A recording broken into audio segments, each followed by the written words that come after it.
किसी गांव में एक साधु रहा करता था। वो जब भी नाचता था तभी बारिश होती थी। इसलिए गांव के लोगों को जब यह बारिश की जरूरत होती थी, तब यह लोग उस साधु के पास जाते और उनसे अनुरोध करते हैं कि वह नाचे। और जब वो हंसने लगते तो बारिश जरूर होती थी। कुछ दिनों बाद 4 लड़के शहर से गांव में घूमने आए। जब उन्हें यह बात पता चली कि किसी साधु के नाचने से बारिश होती है तो उन्हें यकीन नहीं हुआ। शहरी पढ़ाई लिखाई के घमंड में उन्होंने गांव वालों को चुनौती दे दी कि हम भी नाचेंगे तो बारिश होगी, और अगर हमारे नाचने से बारिश नहीं हुई तो साधु के नाचने से भी बारिश नहीं होगी। अगले दिन सुबह सुबह गांव वाले उन चारों लड़कों को लेकर साधु की कुटिया के पास पहुंचे।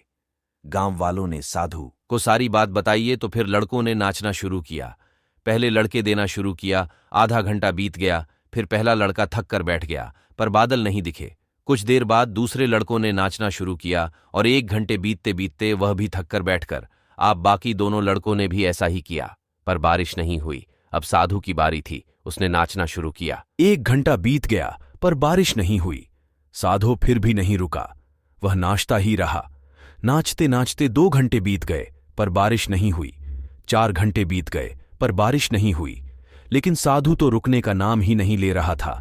धीरे धीरे शाम ढलने लगी कि तभी बादलों की गड़गड़ाहट सुनाई दी और थोड़ी देर बाद जोरों की बारिश होने लगी। यह देखकर चारों लड़के दंग रह गए और तुरंत सभी से क्षमा मांगी। फिर चारों लड़कों ने साधु से पूछा, बाबा, भला ऐसा क्यों कि हमारे नाचने से बारिश नहीं हुई और आपके नाचने से बारिश हो गई? एक साधु ने उत्तर दिया, जब मैं नाचता हूं तो 2 बातों का ध्यान रखता हूं। पहली बात तो मैं यह सोचता हूं कि अगर मैं नाचूंगा तो बारिश को होना ही पड़ेगा, और दूसरी यह है कि मैं तब तक नाचूंगा जब तक कि बारिश न हो जाए। तो मैं सफलता पाने वाले में भी यही गुण तो मैं यह सोचता हूं कि अगर मैं नाचूंगा तो बारिश को होना ही पड़ेगा, और दूसरी ये है कि मैं तब तक नाचूंगा जब तक कि बारिश न हो जाए। तो मैं सफलता पाने वाले में भी यही गुण विद्यमान होता है।